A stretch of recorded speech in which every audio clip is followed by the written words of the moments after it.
Hello, good morning, everyone. Thank you so much for taking the time to be here with us today for our second Meet the Woman Innovator webinar. For those of you who don't know me, I'm Veronica, Diversity and Inclusion Partner at Innovate UK KTN and Program Lead for the Women in Innovation Award, for which, by the way, we just closed the application process yesterday. So if any of you, I can't see your faces, but if any of you are amongst the applicants, we thank you so much for taking the time to apply, and we wish you good luck. Now moving on again on our session today, I'm sure you will all agree with me that there is great power in innovation and that there is even greater power in the innovation led by diverse game changers who serve the needs of diverse communities through their businesses. We do believe in the remarkable power and in our role to spotlight, empower them, and challenge existing assumptions, which is what we are going to do through this new series. Our speakers today are all inspiring game changers in their beautiful ways. They are women innovators who have the courage to choose and continue their entrepreneurial journey in innovation. Before I quickly introduce them, I would like to mention that the feel of the discussion is aimed to be conversational, warm, friendly, and open. We encourage you to be part of it. So we will have the Q&A available for you to ask any questions you might have for the speakers. We might have some time to take some of your questions. And also you have the chat function available if you'd like to share, for example, any comments, impressions. If you'd like to connect to one another, feel free to share your LinkedIn, for example, profile and so on. Also, if necessary, you can enable live subtitles using the closed captioning function available. It is now my pleasure to mention our wonderful speakers. We have here today Amal Osman, Equality, Diversity and Inclusion Program Manager at Innovate UK, who will be moderating the discussion today. We have Alaya Holloway, Founder and Director Firstgens, and also previous Young Innovator Award holder. And last but not least, we have Alison Ettridge, CEO at Stratigens and previous Women in Innovation awardee. Without further ado, Amal, over to you to start the conversation. Thank you all so much and enjoy it fully. Thank you, Veronica. Hi, everyone. I'm really pleased, I have to say, to be here this morning. It's raining in London, so this is definitely my highlight. And I'm really looking forward to hear from Alaya and Alison. Just a little bit of an introduction about me and what I do. So as Veronica said, I'm a program manager at Innovate UK, our equality, diversity and inclusion team. And my role focuses on investor partnerships. And pretty much what this means is, working towards supporting underrepresented groups access private investment. This is really something that I am really passionate about, I have to say, as we know that underrepresented founders face significant barriers to accessing private investment. A little bit of a personal part of me, I'm from Somalia and Yemen, and I've been living in London since I was 2. I've also started my own business, so in the background, in the modest clothing industry. So I've identified that there was a gap, and I was always struggling at a young age to find fashionable clothing for me. And I thought, okay, well, why not try to solve this problem and help others and help myself at the same time? So it's been a bit of a journey, but I'm here with both my hats, Innovate UK and the founder side as well. So that is me in a nutshell, and I'll hand over the conversation to Alison first. Do you want to introduce yourself and a little bit about your business? Yeah, of course I can. Thanks, Amal. Hi, everyone. I'm Alison Ettridge. I'm CEO and founder of Stratigens. I call myself chief believer to those in the external market, because it's one of the things that you've got to have when you're a founder, is somebody has got to be believing in what you're doing and sticking with that.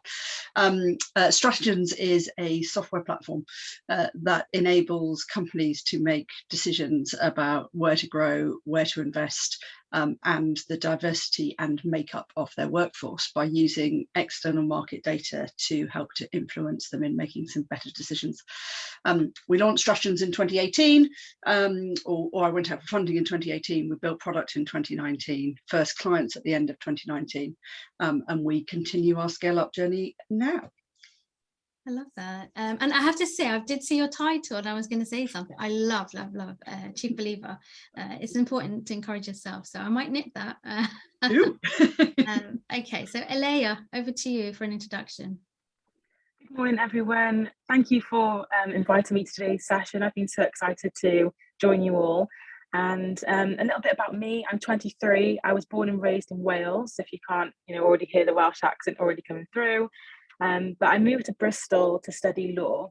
And during my studies, I balanced my studies with founding Firstgens, which is a social enterprise. And as Veronica mentioned, last year I was the KTN and Prince's Trust Young Innovator Award winner, where I had a brilliant opportunity to turn my idea into a reality. And 1 year later, I was able to convince enough people to invest in the idea, and their investment enabled me to go full time on the business. So it's been a whirlwind, a good one, and I'm hoping that my journey can provide insight and learning lessons to anybody else that wants to turn their idea into reality. Thank you. Yes, and just to say again, it is an interactive session, so we'll try to take Q&As from the question function and the chat as well. We'd love to hear more about you as well. So I'll kick off with the first question, and really about the inspiration for your business. So I'll hand over to Alison. I guess, what inspired you to start your business? Is this, were you always planning to be an entrepreneur? Is this something that you knew from the start, or did you end up falling in this place?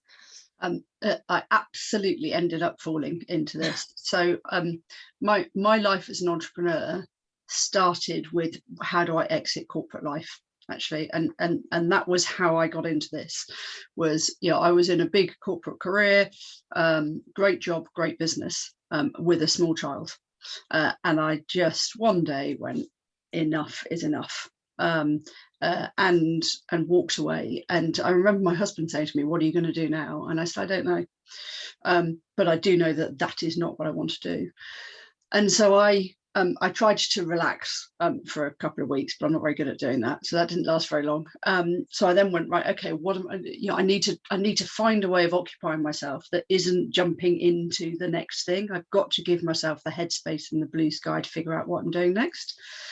So I did 100 coffees in 100 days with people. And the first 10 were people that I knew. And I just went, I don't know what I'm going to do. These are the kind of 3 vague things that are floating around my head. And then every coffee that I had, I then said to that individual, "Can you introduce me to someone who you think I should have a coffee with, who can help me on this journey?"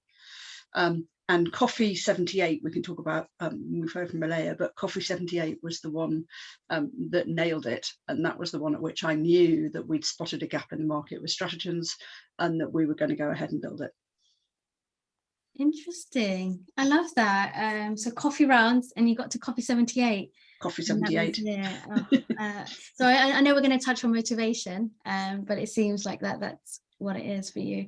So Alaya, going to you as well, I guess, what inspired you to start Firstgens? Yeah, it's interesting because Alison's journey started after the whole corporate career, and my journey started just before, trying to enter the corporate career, and that's how my path started. But I've just realised that I've not mentioned what Firstgens is. So I'll start with what Firstgens is, and then what inspired me to found Firstgens. So Firstgens, we're now an award-winning student service, and we're on a mission to support students who are from less advantaged backgrounds, who are the first in their family to attend university, and we help students to navigate higher education and accelerate towards a graduate career in partnership with universities and graduate employers.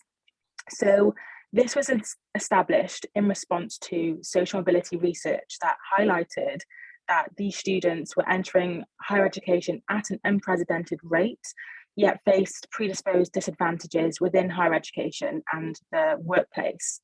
So through inclusive design, we develop programs, masterclasses, content, resources, and an empowering community of graduates, students, and professionals to help break down socioeconomic barriers, equalise opportunities, to make higher education more of an equal level playing field. So that's Firstgens as the social enterprise. And I guess what inspired me to start Firstgens, it was a book. It starts with a book. So it was called Second Chance by Robert Kiyosaki. I'm sure many of you have heard of him or have been more familiar with his book called Rich Dad Poor Dad. So I read Second Chance, and it spoke about having multiple streams of income. And that was attractive to me as someone that came from a low income family in a not so great area in Wales, and came from a neighbourhood that had a low participation into higher education area. So money was a way of fulfilling my ambition to have a better lifestyle, have more opportunities and access, and business was a means of facilitating that. So I always had in my head, I needed to look for a problem where I could, a problem that I could solve to help the most amount of people.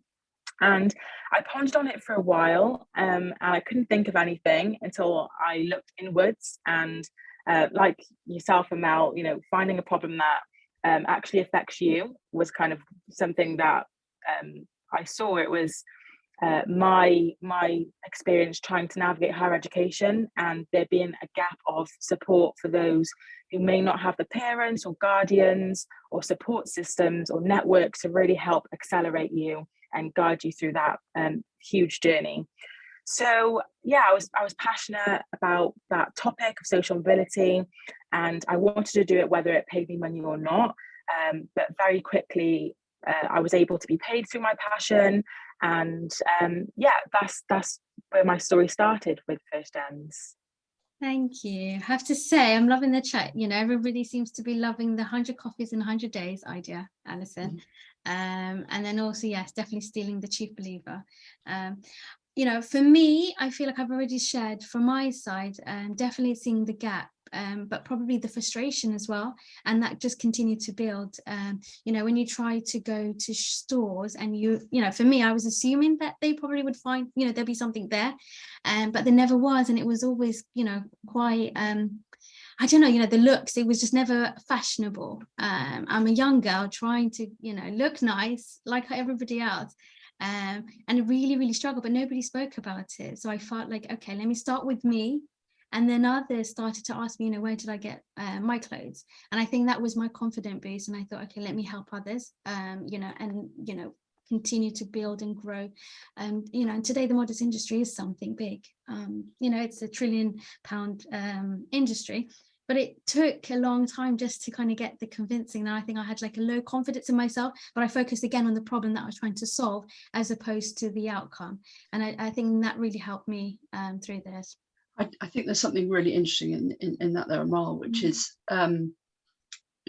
if you're going to run with something, you've got to make sure that it's a problem that you're solving. And if I think about Stratigens, my experience had been in delivering research projects for large corporates. And it wasn't until I stepped away and I looked back and I went, all of those research projects were about helping large corporates realize why they'd made a stupid decision, right? And helping them to understand how to get out of that position. And I just thought, and I needed the headspace, but I just thought, why don't I just stop them making stupid decisions in the first place? That would be, why don't we just do that? There's this whole industry that's built around, this is a silly decision, and let's help you get out of it. Let's challenge that, let's go out. But I think what I'm hearing from everybody is you've got to test it. Ask lots of people, see what they think. Coffee 78 was yeah, absolutely, that is something that you should do. Because I think if you don't do that, you run the risk of just following a passion. And I think one of the things that for me is, I quite often feel like a fraud when I'm on calls, particularly with people like Alaya and you, Amal, where you're building a social enterprise that's got a real purpose and real good to it. And I feel like a fraud because I'm building Stratigens to exit it, right? This is absolutely entrepreneur software exit.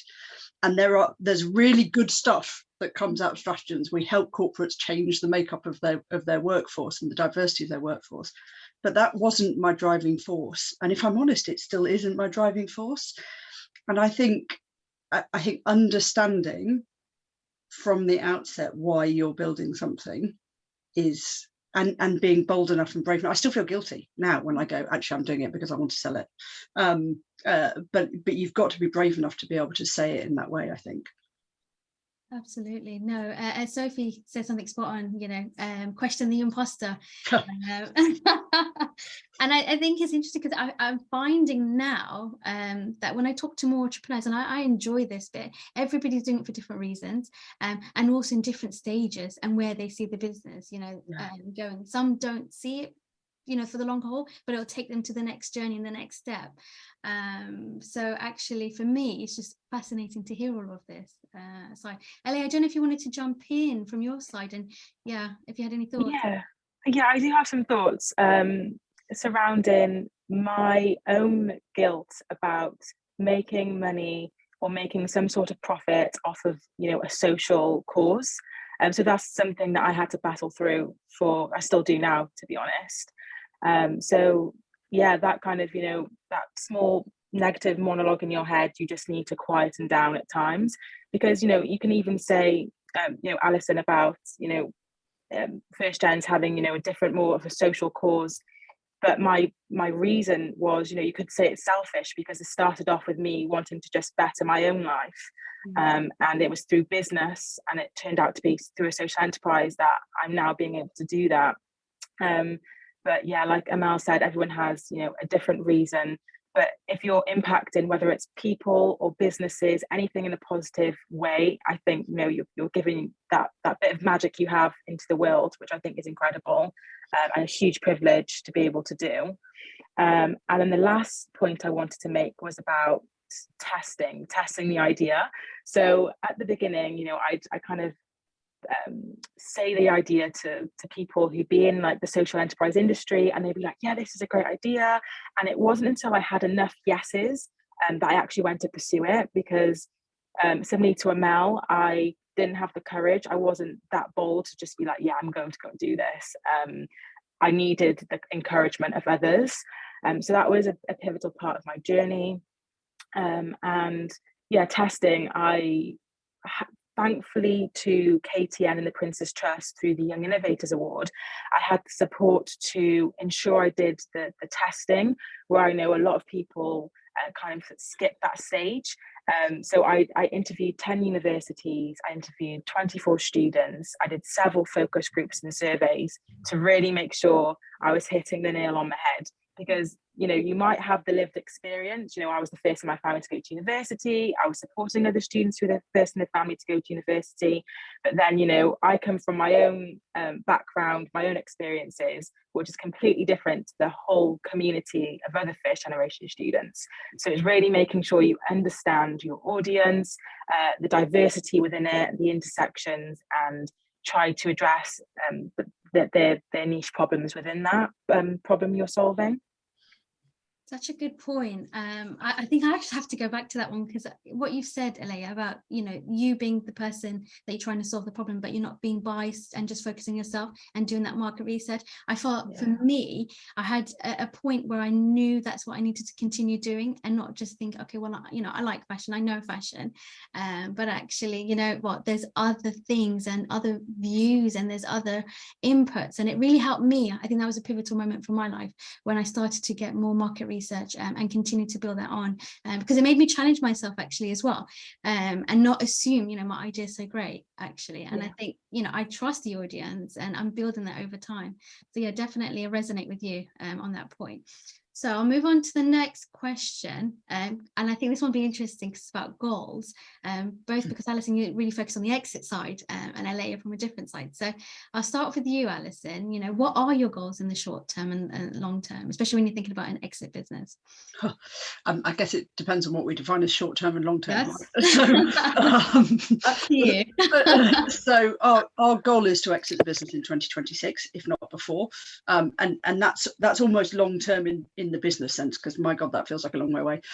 And another 3.5 years of really hard graft and resilience and digging deep.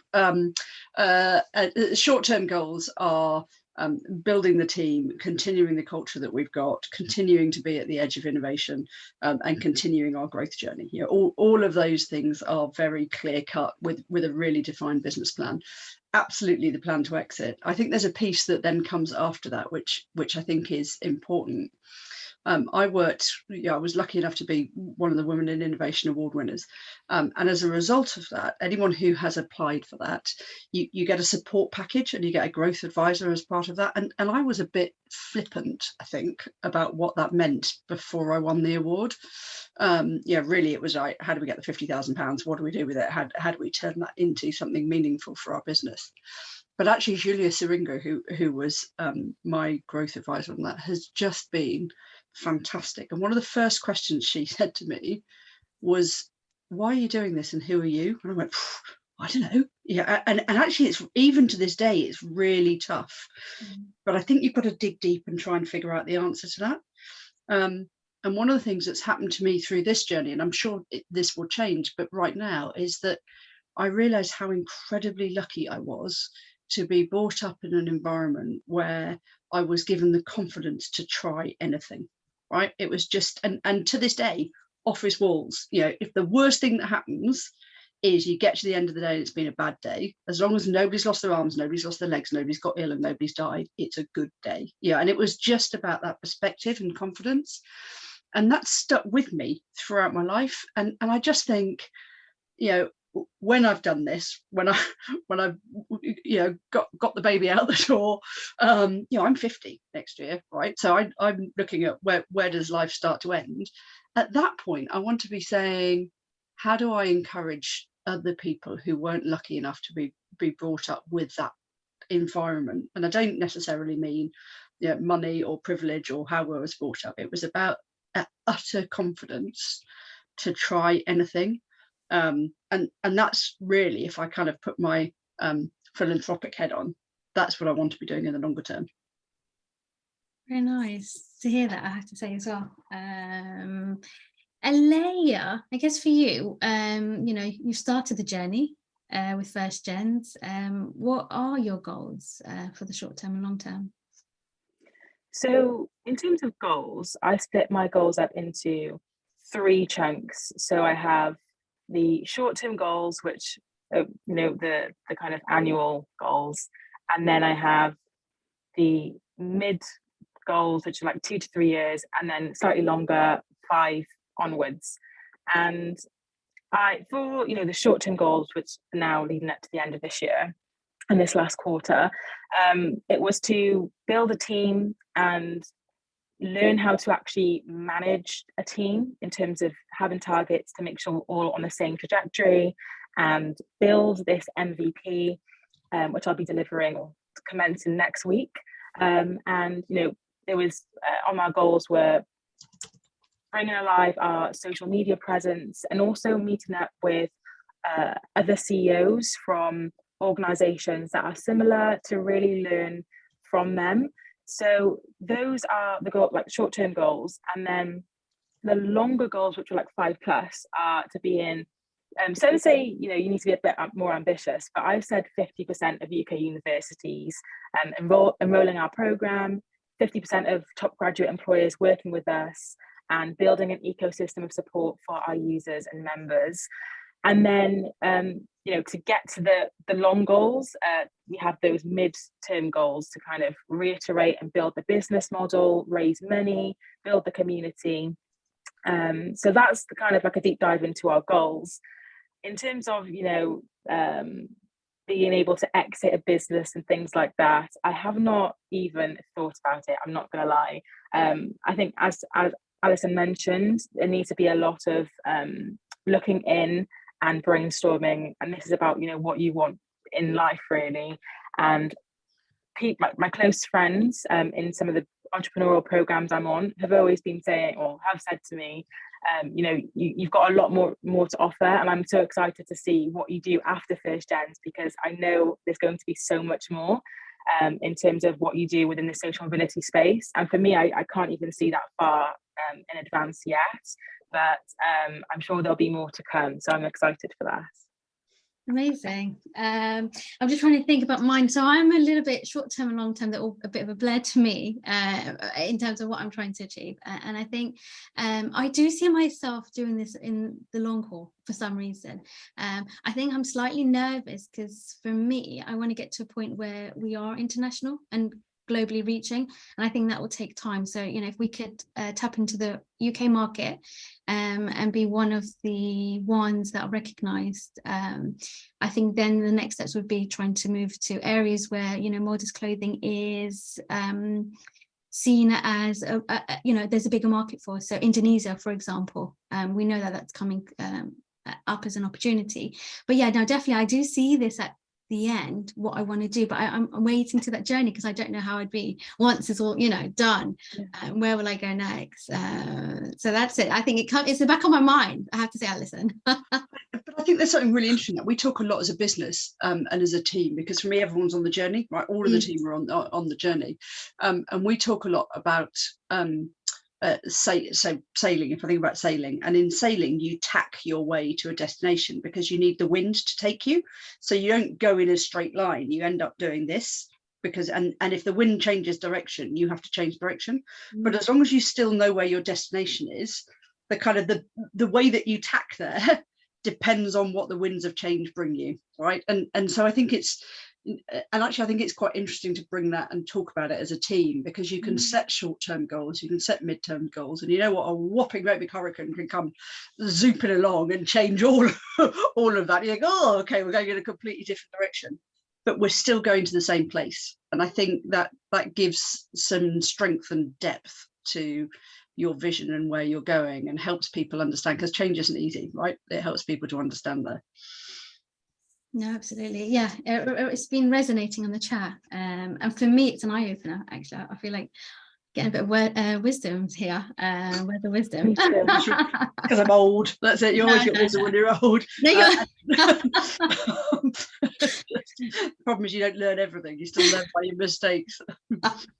I guess going to the next question, what keeps you motivated? And I wanted to add to this, you know, you've got teams, or you're thinking about teams, but you know, what keeps you going, knowing that people are behind you as well, and seeing that. So I'll jump to Alaya first and see what your thoughts are. Is this in terms of motivation? How do you keep motivated? You can keep it even to what keeps you, you know, motivated. Yes. Yeah. So I love my work, and I feed off the energy of the team and the positive impacts that we have on people's lives. Although, you know, I don't always have motivation. And an example is a day this week. I woke up, I felt emotionally, physically, and spiritually exhausted. And I just kind of woke up and I was just like, today just isn't the day for me. And I thought about, you know, taking the day off, and then the guilt just set in. And I was really fortunate enough to have listened to a wellbeing expert a couple of months ago. And she was saying in this workshop about rest being a reward for who you are and not what you do. And I just kept that at the forefront of my mind. So I slept in, I mooched around, made a coffee, listened to some music, and I didn't force myself to do, you know, all the never-ending list I had to do that day. I kind of did a little bit like here and there, but that was it. I didn't pressure myself. And it was hard. The guilt still leaked in now and then, but I just pushed through, and that's what I needed for myself. And then the next day I bounced back. And I think my motivation strategy is just to kind of, if you're not feeling your best, take time to rest. That's my saying. So, you know, as a founder or as a director or as a leader in any, you know, kind of department or company, it's non-negotiable that you'll be working a lot. So yeah, just take time to rest when it's needed. I think that's quite a powerful point that you made. You know, you're not always going to be motivated. And I think it's good that you've shared that, and I appreciate you sharing that, because not every day is going to be perfect. And, you know, you're not always going to wake up with that passion of the why and go out and just tackle the business. Especially on the bad days when things don't go right, and then you're filled with self-doubt and the motivation levels like go down. But yeah, it's just knowing that it's not always going to be, you know, a linear, optimistic path. But yeah. Absolutely. And then Sophie said it, you know, self-compassion is so important, not always easy though. Yeah, it's not easy. But when you do it, it works out in the long run for you.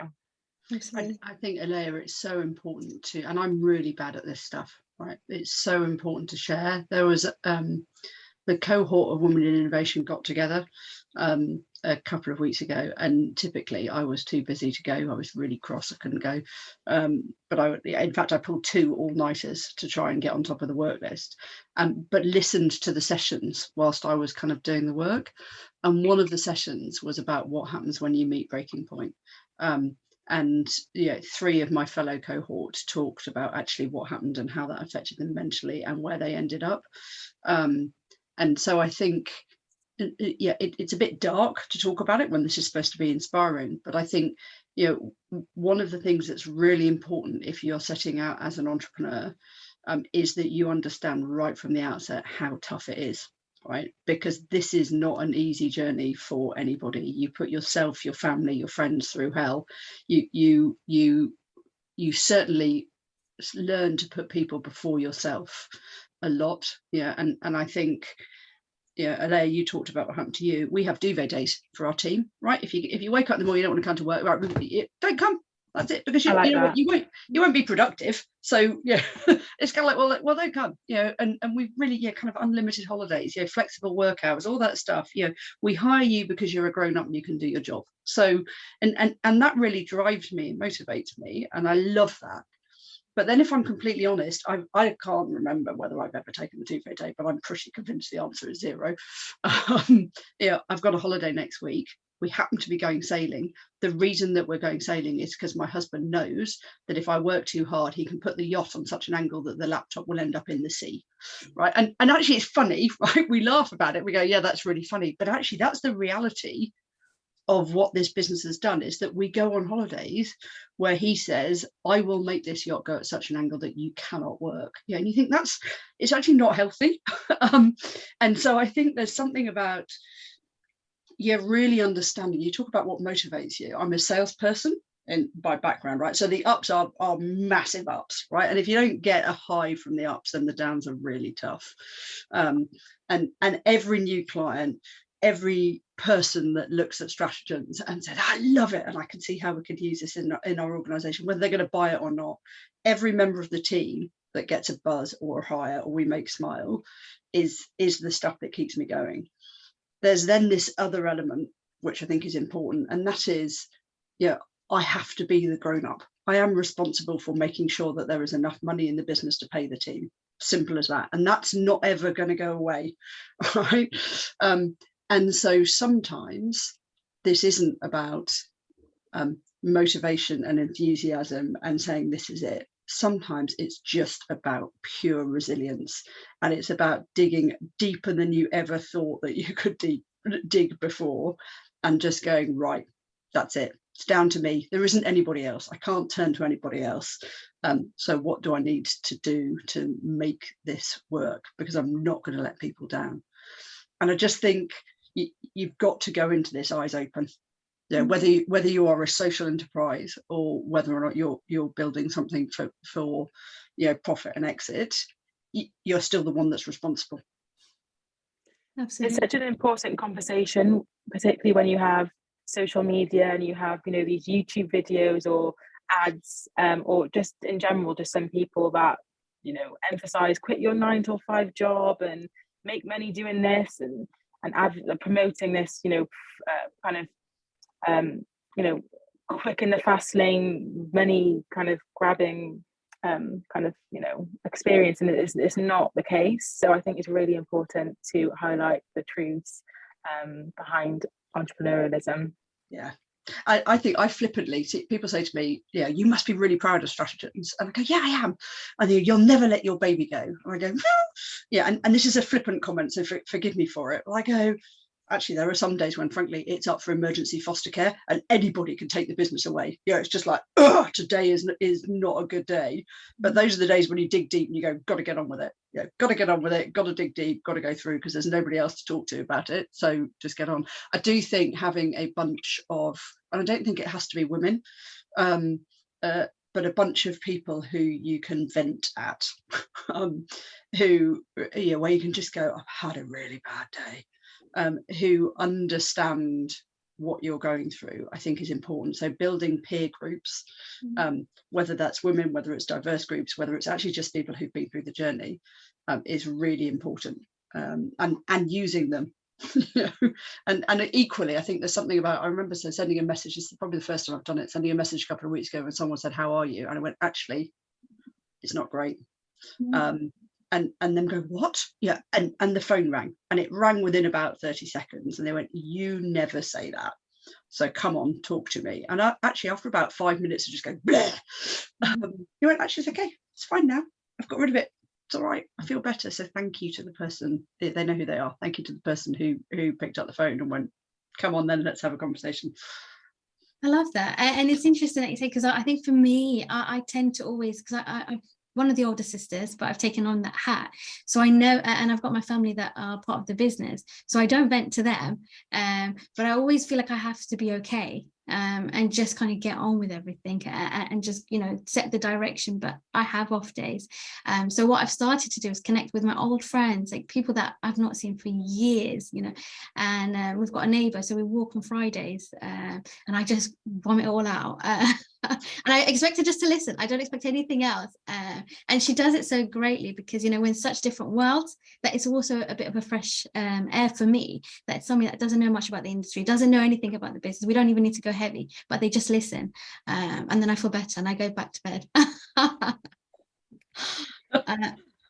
I love that. So Helen's saying, yes, brilliant to hear you say that. There are days I want to run out the door and days I remember why and how.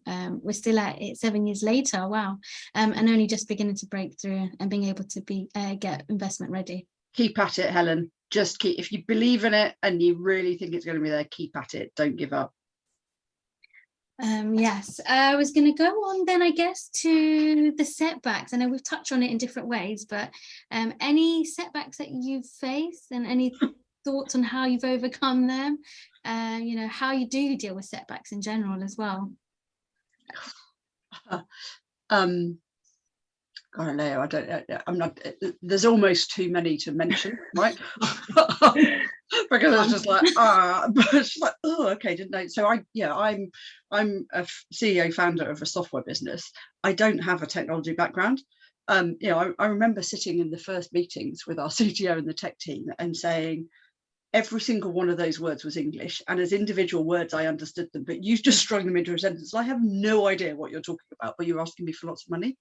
So can you help me to understand? And so one of the setbacks was me actually just not being knowledgeable enough about what I was doing. I'd kind of got this problem and I knew technology could solve it, but that was a real setback for me. And so how did I overcome that? Read. You know, if you don't find time for yourself, which I don't, I do find time to read, and I guess that's my downtime, is reading books, and those sorts of things.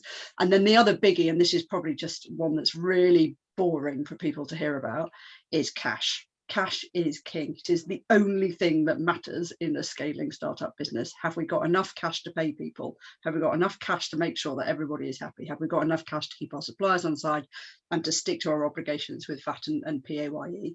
Yeah, everything else is kind of irrelevant. It's just, have we got the cash to do it? And I just think that's, yeah, that's the stuff that causes the big stress, right? And planning ahead and having contingencies and being prepared for those things are how we've managed. And you know what, there was still, you know, we've taken investment and we'll do another round. So yeah, we're in a VC funding stream, and even so you can kind of look and go, what are we going to do this month? Yeah, it can be really tough as a setback. And some clients say no, right? You know, you try and say, some of them go no, and you just think, oh, really? What could I have done differently to explain that in a way that people wanted to buy it? Because I can see they've got a need, but they're not biting, right? And so I think one of the other mottos we've got sitting on the wall of the office is every day's a school day. And I think when you have a setback, yes, you can be grumpy about it. Yes, you can moan about it. Yes, you can have a sulk about it, or kind of wallow in it if you want to. But what you must always do is learn from it. Absolutely. Some great points, Alison, I have to say, that you shared in there. Alaya, what about you? From your side, any setbacks? Yeah, so, sorry, go on. No, anything that you've overcome or, you know, reflecting as well? Yeah, so I had a setback very recently with the MVP. So we're launching our program, which is packaged into a survey for 2 universities. So piloting this year, and I did so much in terms of how to market to our clients, which are universities. And I was naive to think that I didn't focus on how to market to our users as well. I thought, because, you know, I'm a recent student myself. I come from the background with this lived experience, and I did so much research at the beginning that I kind of can roll out with some marketing and make it work. And it turned out that I was just being naive, and it was super hard to actually recruit students onto the program for this service during, you know, a time which was freshers for them. It was like so much noise for the students, and I didn't do enough brainstorming around what it actually feels for the student during that time, and whether, you know, we could have we could really, whether that was the best time to do this type of recruitment. So for me, it was a bit of a knock in the teeth, because obviously I have, you know, clients who have paid, and we want to do the best pilot, have the largest amount of seats filled for what they paid, and it felt like I didn't do enough. So yes, I had my sulk, I had my, you know, tantrum by myself, thinking, you know, why didn't this go right? Why this? Why that? And then I just kind of thought, well, this isn't going to take me anywhere. So that only lasted for, I'd say, about a day. And it's about taking the failures and seeing them as opportunities always. So I thought, right, what can I do right now to try and increase the numbers? So I did so many different things. We saw some increase in numbers, and it was also a great learning lesson for how we could make a bigger and better campaign for next year. So yeah, I mean, that's been my learning journey in terms of this recent setback, was just to see everything as an opportunity, because where there's a will, there's a way. Mm-hmm. No, absolutely as well. And it's interesting because both of you talk about the setbacks, but almost at the background, you know, you're finding ways to just tackle it, or there's a, you know, the next step, you kind of keep going regardless of the setback. And you can see it, even though it's 2 different stories, you know, there's a bit of a theme there as well, actually. And it's always stressful, because you're nurturing and looking after something that sometimes is paying your bills, but at the same time is also so exciting. I think that's the fun of entrepreneurialism. It's being able to have those setbacks, but it's just trying to like problem solve and work with your team and come up with new ideas and innovations. And I think that is also, you know, it balances it out. And I think there's something so interesting there, because you said that as long as it pays the bills. And I think that one of the things for me, so I talk about resilience because that sounds like the right thing to say. If I talk about that, kind of offline, I talk about the fact that I'm just stubborn and I'm just bloody minded. And yeah, if I've built a business and a business fails because I've got the product market fit wrong, then okay, right, I tried and I did it.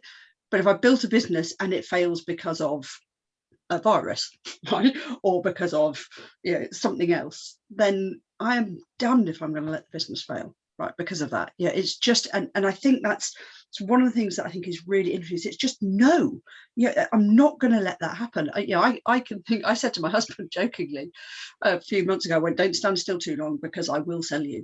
Yeah, I mean, there was a point where it was kind of like, we kind of sold everything in order to keep the business going. Yeah, there was a cash setback. It's what do we do? Yeah, and it was just, no, I'm not being silly over this. There is a product, there is a market, we've got good revenue streams, we've got fantastic clients, we work with some of the world's biggest brands, and you just go, no, there's something right. But there are times when that digging deep piece is, yeah, it's paying the bills, it's doing everything, and then it's finding the ups from the other stuff. It's just and being willing to I guess shield your team from some of that, you know, as well. I think that's really important.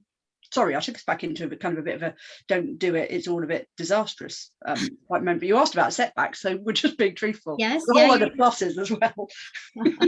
And I think what's good is that, you know, there's a balance of the conversation here, because not every day is going to be so great, but equally at the same time it's just, you know, thriving and moving forward and trying to push through as well. I have to confess mine, so I say it's like a confessional, but so mine was actually through COVID time. You know, it hit us quite badly, the retail market in particular, and I think for me we really did have to shut down, and it was a bit of a tough decision to make because we had such momentum built up, and I felt like, you know, appetite from consumers was great, and then obviously COVID, so it meant for me I was just itching to continue, and I didn't want to let go of that momentum, but I had to pause. I really did, and it was one of the hardest things that I had to do. I'm not going to lie, so it touches me still. I had to just take a step back and just let go for a moment, and you know, use the opportunity in a way to think about the business and how can I streamline it a bit more? How can I, you know, make it a bit more leaner? So it did at the end make me think about my supplies. Do I need all of that? You know, and it helped me think about my costs and make me a little bit more resilient.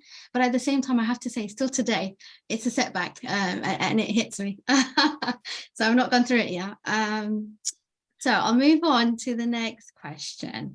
Really thinking about the barriers. We've kind of touched on it as well, but, you know, do you think about the barriers for the future? Do you anticipate any, and anything with the current climate, and, you know, whether you think that it's a concern to both of you? So I'll open up to anybody. Alaya, why don't you go first? Yeah. Okay. So barriers, future barriers. Definitely, in terms of the responsibility, and that will be constantly increasing. So Alison, you mentioned this earlier about you know, this being something that's always on your mind, having that responsibility. And I know that you know, I'm really grateful to have my team of volunteers, but there's going to be a point where I want to reward them for their time and the value that they put into Firstgens. And as soon as we have the funding, I want to pay them. And I know that comes with a lot of responsibility when you start paying people for their lives, to pay their bills.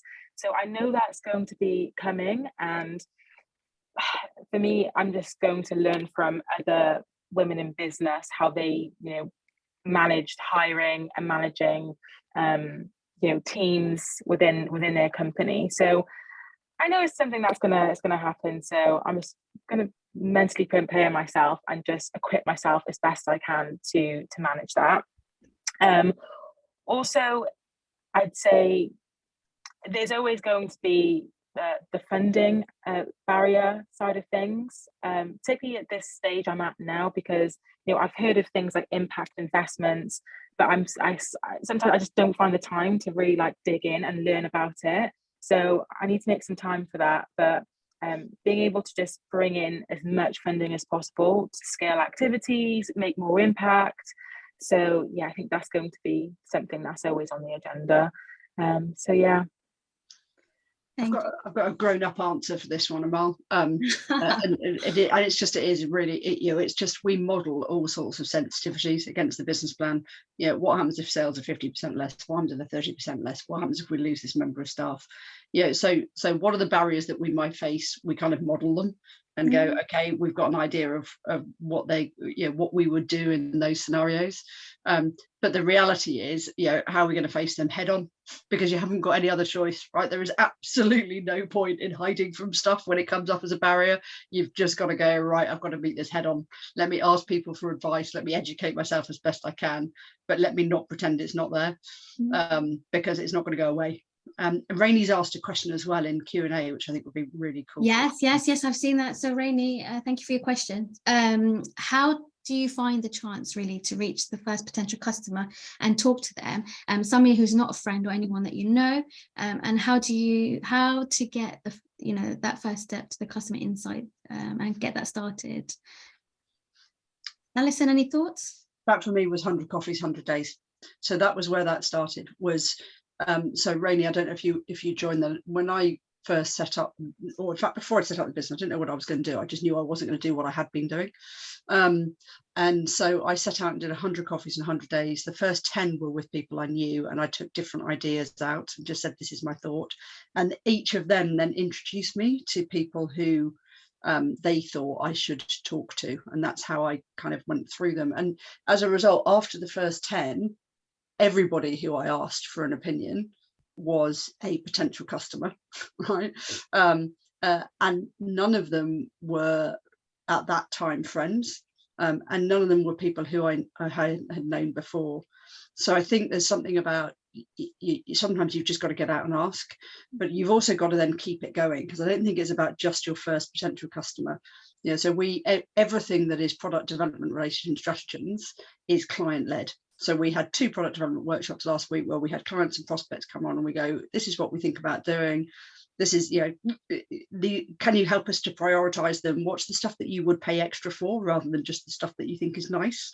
You know, and really trying to kind of get to the bottom of it. I think it's, yeah, that's really important. Alaya, I know you did some great research. You touched on that earlier.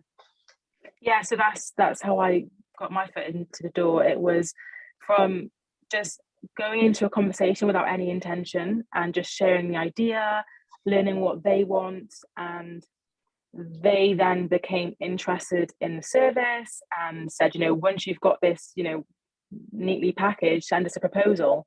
So that's how it started. And I find once you then have the confidence and you've done it once, you can then, you know, use that energy and confidence to approach others. And yeah, if you don't ask, you don't get. So I did email so many universities, and more than expected replied. So that's also helped build up the pipeline as well. And one of the things I love about what you've just said, Alaya, is have the conversation. And I think it's really easy for people to go, oh, how do I make this formalized? How do I do? Yeah, the point for me of a coffee was it was a conversation. It's a two-way thing. You ask questions, you listen, you see what the response is. And I think all too often that kind of go-to-market strategy can start with, let me do a questionnaire and let me ask a bunch of people. Yeah, that's just giving them answers and asking them what their opinion is, right? Rather than saying, what are your thoughts? And just sitting back and being quiet and asking the question. I think, you know, you've nailed it. And you know what? I was listening to a really insightful thing yesterday about inclusion. We are all a child of the universe, right? And one thing that all of us can do from a young age is listen and talk, right? And there are no barriers to that. There are no barriers to being able to ask questions and listen. And I think just keeping that as you get older and older and older and older is really important. Just ask the question and listen to the answer. Absolutely. Well, I loved both your answers, I have to say. And Alaya, your point around just asking the question, putting it out there, because sometimes you almost think, you think about the response, you preempt it and you think, well, they're not going to respond, but just actually moving forward and just, you never know what comes out of it. I have to say my way of reaching the potential customer in the beginning was, I found a couple of blogs and articles of others and their stories who were in the same industry as me, and one thing that they said is that they wore the clothes and tested it that way. And I think that was the one for me, because then people came and asked me, I like this. So it actually really did help. And I think me just looking at it in a creative way and not trying to do always the surveys as well, I think, and trying to reach people, I think that was something that I felt really did help and work. But I definitely agree with making things a conversation. You learn so much. I'm starting to get there, Alison, and listen and be a listener, because almost you pitch your ideas and your business, but actually sometimes it's about just listening to others and seeing what the conversation says, and you learn a lot more. So I'll take that as well. Last one question, and we've talked about support structures, the women in innovation, and building that peer network around you. You both really touch on that, and it's an important factor to support you in your business. I guess, what support have you had, and how have you actually created that support network around you both? So I'll open it up to Alaya first. Okay, so yeah, it started off with the chief believers, having that small group of people around you and constantly dropping in and updating them with your next milestone, and that's why I kept engaging with those people. So having the believers at the beginning was crucial, and then it moved on to joining programs, so such as the KTN Innovator Awards. I joined the PwC Social Entrepreneurs Club, Barclays Black Founder Programme, and a more local Bristol programme called Opulence. So having, you know, several different programs, I was meeting so many entrepreneurs and learning so much wisdom. And yeah, I'd say programs was definitely something that has helped me in terms of having that support, an emotional support group around me. And thirdly, I'd say subscribing to newsletters of those organizations, so you could actually attend, you know, networking events. I say networking events, but not to put anybody off, but just like events to bring you together with other like-minded people, particularly, you know, women in innovation and business. And I saw somebody message earlier in the chat, just popped up. I saw somebody mentioned about not feeling so lonely, and those are the spaces that you need to be in, because you could, you know, very quickly realize that there's so many other women in the same boat having the same challenges, and when you're surrounded by that, you can realize that you're not alone, and that it'll all be okay. Thank you. Alison? I'll be speedy because I'm conscious of time. We'll get told off if I'm not. Veronica will get grumpy. So I think there are 4 things for me on this. There are lots and lots of programs. So the Women in Innovation program was fantastic for us. Yeah, genuinely. I needed a program. I'd spent a lot of time in corporate life. Yeah, I knew how to run a P&L. I knew how to write a business plan. You know, I'd spent 20 years in sales. I didn't need somebody to tell me how to do that. I needed somebody to tell me how to set up and scale a business and how to deal with the loneliness that's associated with that, you know, and not a kind of a fixed program. So Women in Innovation program, Innovate UK KTN, really useful. The Accelerated Growth program from in Wales is really good. The Welsh Government have been really good in helping to fund some trips abroad. And the reason all of those particular programs are good is that they are support from people who have nothing to gain by selling you consultancy. So there's a really big learning curve in there for me, which is there are some people who have a lot to gain by selling you something. Secondly is books. You know, there are a lot of really good books. Take the time to immerse yourself in books and read them. Yeah, and just highlight, even if you just get one snippet out of each book that says that's what I'm going to learn. The third thing is no coffee is ever a waste of time. Every single coffee that you have, you should build someone and put that person into your network. I am a kind of an anti-social media person in that I don't believe you should connect with everybody. I believe you connect with people who you have met or who you have had a communication with, and therefore who you can pick and you can pick on in the future, and likewise who you would expect to pick up the phone to you and ask for advice. And then that's my final point, number 4, is don't be afraid to ask for help, because you know what, no one's going to just bring you help. You've got to ask for it. Thank you. I will quickly hand over to Veronica to wrap up. Thank you so much. It's so much learning for me as well. I'm taking away so many insights. Thank you so much to all of you. It has been such an authentic, open conversation. I do believe it is so important for us all to lead with vulnerability and care, which you definitely do. So thank you for that. And also, of course, to share challenges and celebrate one another as well. As women / people in a world with so many roadblocks, yet so much beauty as well. So a big thank you to everyone who joined today as well. And to Chloe as well, our events manager behind the scenes. Just a quick note before we close that our last community webinar for this year will be held on 24th of November. It will be part of the Let's Talk About series. We are going to start the promotion soon. Just please keep an eye out on our social media channels and dedicated Women in Innovation community newsletters to find out more about it and to hopefully join us on the day. So again, a big thank you to Amal, Alison, Alaya for their inputs, for their discussion, and to all of you for joining and for being so active on the chat as well. And we will certainly keep in touch and connect on LinkedIn as well. Thank you. A lovely day to everyone. Thank you, everybody. Thank Bye. you.